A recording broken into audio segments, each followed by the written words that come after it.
Hello everyone, it's Gina from orchidandopal.com, and I am back today with some more two-hole herringbone bead weaving stitch. So this time we're going to be working with a different bead, one I don't think I've worked with here on my channel, and these are the CzechMates two-hole diamond beads, and we're going to use those and some 11-0 seed beads to make this simple two-hole herringbone bracelet.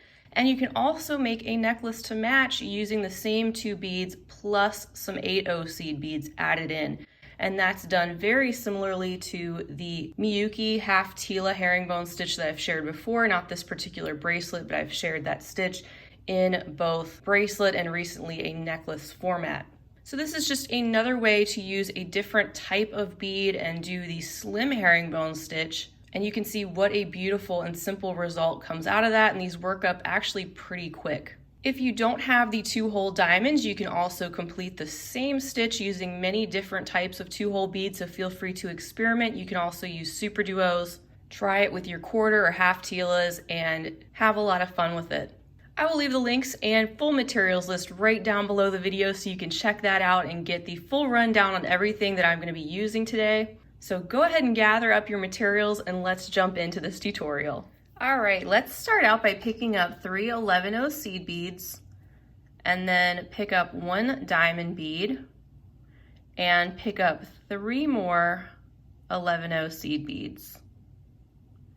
So you should have this sequence on your needle, and then you're going to pull these beads down towards your tail thread and leave yourself approximately 6 inches or so. And then take your needle and swing back through the open hole of the diamond bead that you just added. And there's what you have so far. And now you can pick up a 11-0 and 1 more diamond and then head straight up through all 3 of those 11-0 seed beads.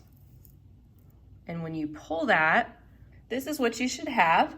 And we're just gonna go right ahead and put on the wire guard. If you don't have one, you can just add on, say, an additional 3 to 5 seed beads to make yourself a little loop that you'll wanna reinforce, but that you can add your findings to. But for those of you who do have a wire guard, what you can do is go ahead and string that on, and then go down through the other side.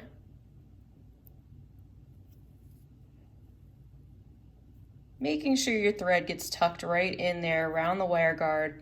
And now head through those next 3 11-0 seed beads. If you can get through all 3 at once, I can get through the first 2.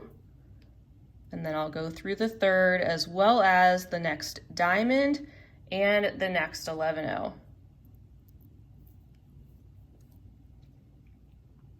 And we're going to go around this one more time just to reinforce everything. So I'm going to continue through the next diamond, through those 3 seed beads, and the wire guard. Just go through whatever you can get through at once, going down through the other side of the wire guard again, going through those 3 seed beads, as well as the diamond, the next seed bead, and the next diamond. And finally, come out of the first of that set of 3 11-0s before the wire guard. Hold this with your thumb and your forefinger and give it a good pull so that it's staying together. And this is really, to me, the most challenging part of the whole thing. It's so easy because you're going to repeat the same steps over and over again the entire length of your bracelet. So you're really gonna start to get the rhythm and the pattern down of what you need to do without even having to think too much about it once you get into it. So these are the steps we're gonna repeat over and over again. You're gonna pick up, once you're coming out of the 11-0 on the top there, 2 more 11-0s, and head down through the open hole of that diamond. Pick up 1 11-0 and 1 new diamond, and simply go through that single 11-0. Now that you're coming out of an 11-0 down here, you're going to pick up 2 more 11-0s and head up through the open hole of the diamond that you just added. holding with your thumb and your forefinger and pulling nice and tight. And now you're ready to pick up an 11-0 and a new diamond, head up through the single 11-0,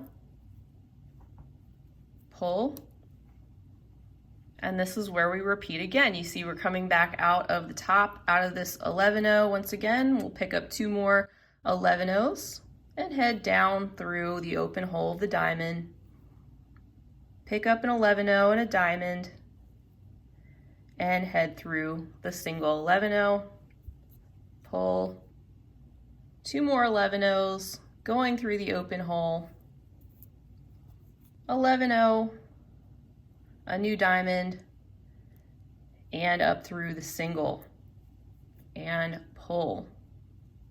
And it is as simple as that. Just keep repeating that all the way down to the end of your bracelet. And then you can attach the wire guard on the other side as well as your findings.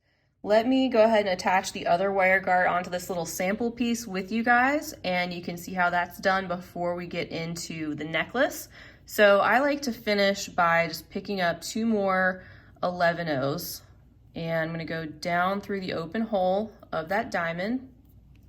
And then I just like to look at the other side of my piece and try to make it as symmetrical as I can, which isn't always possible to do perfectly, but you can try to do the best you can. So at this point, what I would do is just pick up an 11-0 and then pick up your wire guard, going through one side of that and bringing it down, and go through the other side, pick up 2 11-0s, and then head down the single 11-0 and go ahead and go through the diamond as well. And you can see how that pops our other wire guard onto this side. And again, if you're not using one, you can just add a few extra seed beads right here. And regardless of what you use, you'll want to go around this again to reinforce it. And then you'll pop a needle on your tail thread and sew that back in, and also tie several half-hitch knots along the way before clipping off your thread. So that's how the bracelet is done. And the necklace is pretty much done the exact same way, except that we're going to be bringing in some 8-0 seed beads, and that is so that our necklace has more of a curve to it, and it creates a little bit more of a round shape instead of a straight line. All right, guys, so to complete the necklace, you'll just be bringing in some 8-0s. I have some in a different color, so it's a little easier to tell this apart, and we're gonna make a swatch together. So I have strung some beading thread on my needle, and to get started, we are going to pick up 3 of our 8-0s, and 1 diamond, and 3 of our 11-0s. So we want this sequence on our beading needle, and we're gonna pull this down to our tail thread, leaving ourselves a 4 to 6 inch tail we can weave back in later. And now we wanna take our needle and swing back through the open hole of that diamond bead. So you can see it's the exact same steps as the bracelet, except we're working with 2 different sizes of seed beads. So you have to get used to that, which you eventually will, because it's just a matter of repeating the same steps, just like the bracelet.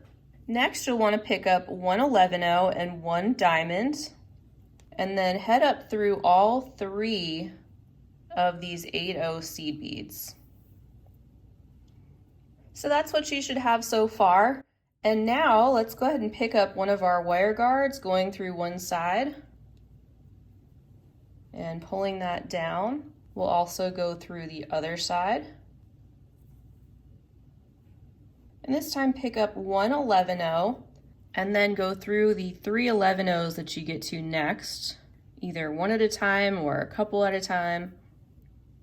Then head back through the diamond, the 11-0, and the diamond, just like that. And pull that tight, and this is what you should have so far. Just like we did before, we're gonna reinforce this, so we're gonna go through the 3 8-0 seed beads as well as the wire guard and go around this whole thing again, going through the 11-0s. And then finally head back up the diamond, up the 11-0, up the next diamond, and also the first 8-0 in that set of 3. Once you've done that, you're ready to continue on. So since we're on a side with the 8-0s, we're going to pick up 2 of those and head down through the open hole of the diamond. There we go. And then we are going to pick up another 8-0 and another diamond and head through that single 11-0 and pull nice and tight. Then we'll pick up 2 more 11-0s. Since we're coming out of that 11-0, we want to finish that grouping up with 3, and we need 2 more, so we'll pick those up and head through the open hole of that diamond that we had just added, pull nice and tight, and that's what we have so far. So I'm actually going to flip this over. The side with the 11-0s is going to be the side that is closest to your neck, since it will be just slightly smaller, and then the side with the 8-0s are going to hang down around the outside like you can see on the example piece. So inner and outer, let's keep going just a little bit to make sure you have the hang of this. Just like I said in the half Tila herringbone necklace tutorial, it helped me to remember that I'm coming out of 11-0s here. So in this step, I want to pick up another 11-0 before I pick up my next 2-hole bead, and then proceed through the single seed bead. I'm coming out of an 8-0, so I want to pick up 2 8-0s to finish up that section and go through the open hole of that diamond. Again, pulling tight after each step. We're just coming out of the 8-0 side, so we need to pick up another 8-0 before we pick up our next diamond and head up just through the single seed bead and pull, and there we're ready to finish off that side again with 2 more 11-0 seed beads. So to finish off this side, what you could do is just pick up an 11-0 and your other wire guard and pull those down. Go around through that wire guard, pick up 1 more 8-0, and then continue through that 8-0, and so on. You'd go through your beads again just like you would, following your thread path to get back to the wire guard, reinforcing that by going around it again. Of course, pretending that this is actually a full necklace and not just a swatch. And then you could add your jump rings, your clasp, and even an extender chain to make your necklace adjustable. Before doing that, of course, you would pop a needle onto your tail thread, weave that back in, making several half-hitch knots along the way, hiding those, clipping off that thread, and doing the same with your working thread. So that's all there is to it, you guys. I hope this tutorial was easy for you to follow and also a little bit of fun, because that's what it's all about. Check your stash for your 2-hole beads, whether or not you have the CzechMates diamonds or maybe some SuperDuos. You can play around with that. And then a lot of us have already the 11-0 seed beads. And if you have 8-0s, you can make yourself a necklace also using very similar steps. So just another idea for you to play around with the 2-hole herringbone stitch that's pretty quick to work up. I'll have the full list of materials right down below the video, as well as product links if you'd like to check those out. And feel free to leave me a comment down below as well. If you enjoyed this video, I hope you'll give it a big thumbs up. I'd really appreciate that. And please do subscribe while you're there, because I'd love to have you back for future tutorials and lots more beading fun. You can also find the links to my social media handles right down below the video, because it'd be great if you'd follow along with me on those. And you can check out my website and blog at orchidandopal.com. Until next time, I hope you guys have a fantastic rest of your day and you're doing your best to stay healthy and creative. Keep those hands busy and your mind focused on making some beautiful things, especially right now. I will see you guys again real soon, and as always, happy beading.